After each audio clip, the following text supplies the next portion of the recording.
ሰላም ውድ የዩቲዩብ ቤተሰቦች እንደምን አላችሁ?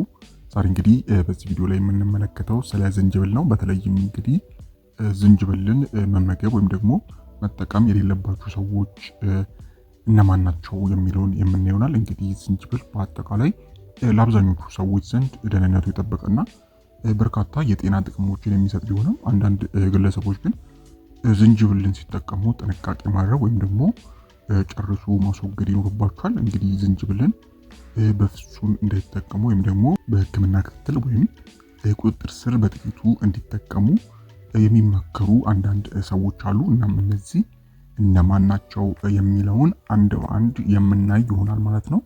እንግዲህ ከዛ በፊት ሁላችሁም ይህንን ቪዲዮ ላይክ በማድረግ ጀምሩ። እንዲሁም ለዚህ አስተማሪ ቻናል አዲስ ከሆናችሁ ሰብስክራይብ በማድረግ ቤተሰቡ ነው። አሁን በቀጥታ ወደ ጉዳይ ሳልፍ እንግዲህ አንደኛውና የመጀመሪያው እንግዲህ የደም ማቅጠኛ መድኃኒቶችን የሚወስዱ ሰዎች ናቸው። እንግዲህ ዝንጅብል በተፈጥሯዊ ጸረ ፕሌትሌት ባህሪው ምክንያት እንደ ዋርፋሪን፣ አስፕሪን ወይም ደግሞ ክሎፒዶግሪል ካሉ የደም ማቅጠኛ መድኃኒቶች ጋር ሲወሰድ የደም መፍሰስ ወይም ደግሞ መድማትን አደጋ ሊጨምር ይችላል ማለት ነው። ስለዚህም እንደዚህ አይነት መድኃኒቶችን የምትወስዱ ሰዎች እንግዲህ ዝንጅብልን መጠቀም የለባችሁ ማለት ነው። ሌላኛውና ሁለተኛው እንግዲህ የደም መፍሰስ ችግር ያለባችሁ ሰዎች ናቸው። እንግዲህ ሄሞፊሊያ ወይም ደግሞ ሌላ የደም መፍሰስ ችግር ያለባችሁ ሰዎች የደም መፍሰስን ሊያባብስ ስለሚችል ከፍተኛ መጠን ያለው ዝንጅብል ከመውሰድ መቆጠብ ይኖርባችኋል ማለት ነው። ስለዚህ ይሄ እንግዲህ ጭራሹን ማስወገድ ሳይሆን ትንሽ መቆጠብ አስፈላጊ ነው ማለት ነው። ወደ ቀጣዩ ስናልፍ እንግዲህ ሶስተኛው የቀዶ ጥገና ለማድረግ የተዘጋጁ ሰዎች ናቸው። እንግዲህ ዝንጅብል የደም መቅጠንን ሊያስከትለው በሚችለው ተጽዕኖ ወይም ደግሞ ባህሪው ምክንያት የደም መፍሰስን ለመቀነስ ከቀዶ ጥገና ሕክምናው ቢያንስ ከ2 ሳምንት በፊት ከዝንጅብል መታቀብ ይኖርባችኋል ማለት ነው። ወደ ቀጣዩ ስናልፍ እንግዲህ አራተኛው እንግዲህ ዝቅተኛ የደም ግፊት ወይም ደግሞ ሃይፖቴንሽን ያለባቸው ሰዎች ዝንጅብልን ትንሽ መቀነስ ይኖርባቸዋል። እንግዲህ ዝንጅብል የደም ግፊት የበለጠ ሊቀንስ ይችላል። ይህ ደግሞ የደም ግፊት የሚጨምሩ መድኃኒቶችን ለሚወስዱ ሰዎች ወይም ደግሞ ለዝቅተኛ የደም ግፊት ተጋላጭ ለሆኑ ሰዎች ችግር ሊሆንባቸው ስለሚችል አጠቃቀማችሁ ላይ እንግዲህ ትኩረት ሊሰጡ ይገባል። ከሐኪማችሁ ጋር መወያየት ይኖርባችኋል ማለት ነው። ሌላኛውና አምስተኛው እንግዲህ የስኳር በሽታ መድኃኒት ለሚወስዱ ሰዎች ነው። እንግዲህ ዝንጅብል በደም ውስጥ ያለውን የስኳር መጠን ሊቀንስ ስለሚችል ኢንሱሊን ወይም ደግሞ ሃይፖግላይሲሚክ መድኃኒቶችን የሚጠቀሙ ሰዎች ሃይፖግላይሲሚያን ለማስወገድ የደም ስኳር መጠናቸውን በቅርበት መከታተል ስላለባቸው ከዝንጅብል ጋር ያላቸውን ግንኙነት ትንሽ ማራራቅ ተገቢ ነው ማለት ነው። ሌላኛው እንግዲህ የሐሞት ከረጢት ችግር ያለባቸው ግለሰቦች ናቸው። እንግዲህ ዝንጅብል የሐሞት ጠጠርን ወይም ደግሞ የሐሞት ቱቦን በመዘጋት ያሉ ችግሮችን ሊያባብስ የሚችለውን የሐሞት ምርትን ሊያነቃቃ ወይም ደግሞ ሊያነሳሳ ስለሚችል ትንሽ እዚህ ጋርም ትኩረት ማድረግ አስፈላጊ ነው። ሌላኛው እንግዲህ እርጉዝ ሴቶች ናቸው። እንግዲህ በተለይም በመጨረሻዎቹ የእርግዝና ወራቶች ላይ ነው ማለት ነው።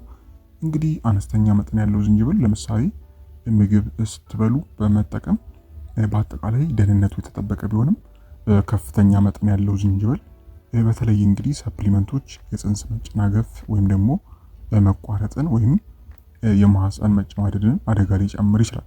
እንግዲህ ዝንጅብል ከመጠቀማችሁ በፊት ምንጊዜም ሐኪማችሁን ማማከር ይኖርባችኋል ማለት ነው በእርግዝና ወቅት ላይ። ሌላኛው እንግዲህ የጨጓራ አንጀት ችግር ያለባቸው ሰዎች ናቸው።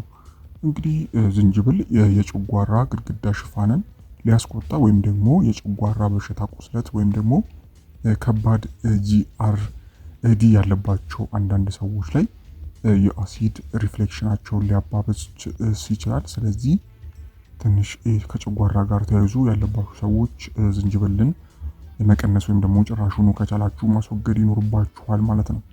ወደ ቀጣዩና ወደ 9ኛው ስናልፍ እንግዲህ እንግዲህ ዝንጅብልን መጠቀም የሌለባችሁ ሰዎች ለዝንጅብል አለርጂ የሆኑ ሰዎች ናቸው። እንግዲህ አልፎ አንዳንድ ሰዎች የአለርጂ ምላሾች ማለትም ሽፍታ፣ እብጠት ወይም ደግሞ የመተንፈስ ችግር ሊያጋጥማቸው ስለሚችል ዝንጅብልን ማስወገድ ይኖርባችኋል። እናንተም እንግዲህ ዝንጅብል ስትጠጡ እንደዚህ አይነት ምልክቶችን የምታዩ ከሆነ ሙሉ ለሙሉ ዝንጅብልን ማስወገድ ይኖርባችኋል ማለት ነው። እንግዲህ የመጨረሻውና 10ኛው ዝንጅብልን መጠቀም የሌለባቸው ሰዎች እንግዲህ እድሜያቸው ከ2 ዓመት በታች የሆኑ ህጻናት ናቸው። እንግዲህ በሕክምና ክትትል ስር እስካልሆነ በስተቀር ዝንጅብል በጣም ትንንሽ የሆኑ ህጻናትን እንዲጠቀሙ በፍጹም አይመከርም። ስለዚህ እዚህ ጋር በጣም በተለይ ጭራሹኑ ማስወገድ ያስፈልጋል ማለት ነው። እንግዲህ ከተጠቀማችሁም አንጻር እንግዲህ በትንሹ አንዳንድ ጊዜ እንዲጠቀሙ የተፈቀደላቸው ሰዎች አሉ። ቅድመ ጥንቃቄዎች ምን ይመስላሉ የሚለውን ስናይ እንግዲህ ከልብ ህመም ጋር ተያይዞ እንግዲህ ለልብ ህመም መድኃኒቶች የሚወሰዱ ከሆነ ሐኪማችሁን ማማከር አስፈላጊ ነው። ሌላው እንግዲህ የሆርሞን ሴንሲቲቭ ሁኔታዎች ሲያጋጥሙ ዝንጅብል እንግዲህ ከኢስትሮንጂን ጋር ተመሳሳይ ተግባር ሊኖረው ስለሚችል ከሆርሞን ጋር ተያይዞ ካንሰሮች ለምሳሌ የጡት ኦቫሪያን ካንሰር ያለባቸው ሰዎች ጥንቃቄ ማድረግ ይኖርባቸዋል ማለት ነው። ሌላው እንግዲህ የኩላሊት ህመም ነው። እንግዲህ ከመጠን በላይ የሆነ ዝንጅብልን መጠቀም በኦክሳሌት ይዘቱ ምክንያት ኩላሊት ሊያስጨንቅ ይችላል። ስለዚህም እንግዲህ ሐኪምን ማማከር አሁንም አስፈላጊ ነው ማለት ነው። በአጠቃላይ እንግዲህ ከነዚህ በላይ ከተጠቀሱት እንግዲህ አሁን ከነገርኳችሁ በአንዱ ምድብ ውስጥ የሚካተቱ እንግዲህ ከሆነ የምትካቱ ከሆነ እንግዲህ ዝንጅብልን ለመድኃኒትነት ለምሳሌ ሰፕሊመንቶችን፣ ኤክስትራክቶችን ወይም ደግሞ ከፍተኛ መጠን ከመጠቀማችሁ በፊት የጤና ባለሙያ ወይም ደግሞ ሐኪምን ማማከር አስፈላጊ ነው ማለት ነው። እንግዲህ አብዛኛውን ጊዜ አነስተኛ መጠን ያለው ዝንጅብልን በመጠቀም ለብዙ ሰዎች ደህንነቱ የተጠበቀ አስተማማኝ ነው ማለት ነው። እንግዲህ ከላይ የተጠቀሳችሁም ሰዎች እንግዲህ ካላችሁ ሐኪማችሁን በማማከር በሕክምና ክትትል ስር ሆናችሁ መጠቀም የምትችሉ ይሆናል። ካልሆነ ግን እንግዲህ አስገዳጅ እስካልሆነ ድረስ ብታስወግዱ ተመራጭ ነው ማለት ነው። ሌሎች እንግዲህ ዝንጅብል ሊተኩ የሚችሉ ነገሮችን መጠቀም የተሻለ ነው ማለት ነው። እንግዲህ ውድ ቤተሰቦች ለዛሬ ይሄ ነበረ። አይሆፕ በዚህ ቪዲዮ ላይ ጠቃሚ መረጃ እንዳገኛችሁበት፣ ሀሳብ አስተያየት፣ እንዲሁም ካላችሁ በታች በኮሜንት ማስፈሪያው ላይ ማስቀመጥ የምትችሉ ይሆናል ማለት ነው። እስከ ቪዲዮ ፍጻሜ አብራችሁኝ ስለነበራችሁ እጅግ በጣም አመሰግናለሁ።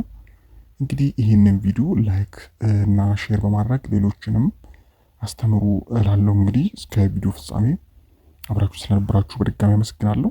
በቀጣይ በሌሎች ቪዲዮዎች የምንገናኝ ይሆናል። እስከዛው በያላችሁበት ፈጣሪ ሰላሙን ያብዛላችሁ። ደህና ሁኑ።